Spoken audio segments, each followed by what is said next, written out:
Эрдэнэс 5-7 хувьцаат компани хувьцаа ногдол ашгийг өвлөгчөөр шилжүүлэх тухай танд танилцуулъя. Монгол Улсын засгийн газрын 2026 оны 154-р тогтоолоор Эрдэнэс 5-7 хувьцаат компани иргэдэд эзэмшүүлсэн хувьцаа болон ногдол ашгийг хууль ёсны өвлөгчөд шилжүүлэх ажиллагааг 2026 оны 6-р сарын 1-ээс хэрэгжүүлж эхэлнэ. Эрдэнэс 5-7 хувьцаат компани хувьцаа түүнд хуваарлагдсан ногдол ашиг 2011 оны 3-р сарын 31-ний өдрөөс хойш нас барсан хувьцаа эзэмшиж байсан иргэнд хамаарна.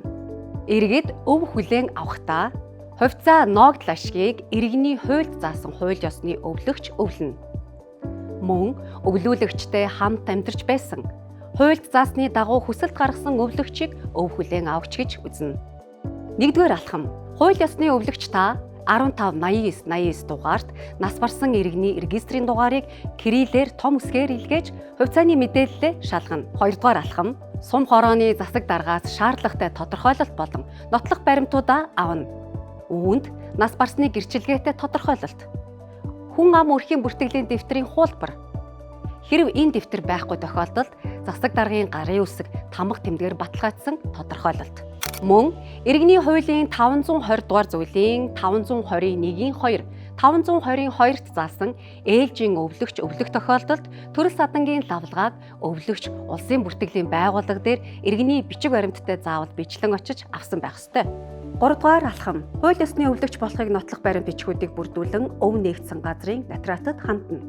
Үүнд хүүхэд нь өвлөх тохиолдолд төрсний бүртгэлийн лавлгаа, эхнэр нөхөр нь өвлөх тохиолдолд гэрсний бүртгэлийн лавлгаа, эцэг эх нь өвлөх тохиолдолд төрөл садангийн лавлгаа, мөн хүн амын автоматжуулсан төв регистр, техник буюу хэдэн хүүхэд төрүүлсэн тухай лавлгааг авсан байх шаардлагатай.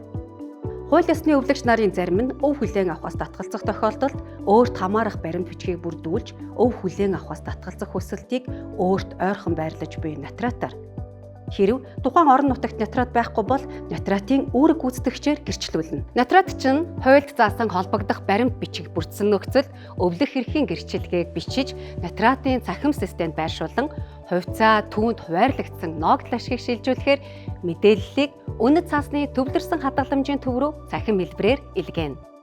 4-р алхам: та e-Mongolia системээр үнэт цаасны данстай эсгээ шалгаж, шаардлагатай бол брокерийн компанид данс нээх хэрэгтэй.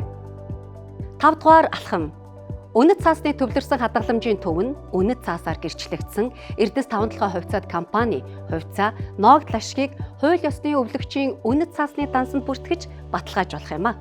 Хүсвэл та брокерийн компаниар дамжуулан өөрийн банкны данс руу шилжүүлэн авах боломжтой. Эрдэнэс 5-7 хувьцаат компани хувьцаа ногдол ашгийг өвлөн авах шилжүүлэх тухай та бүхэндээ танилцууллаа.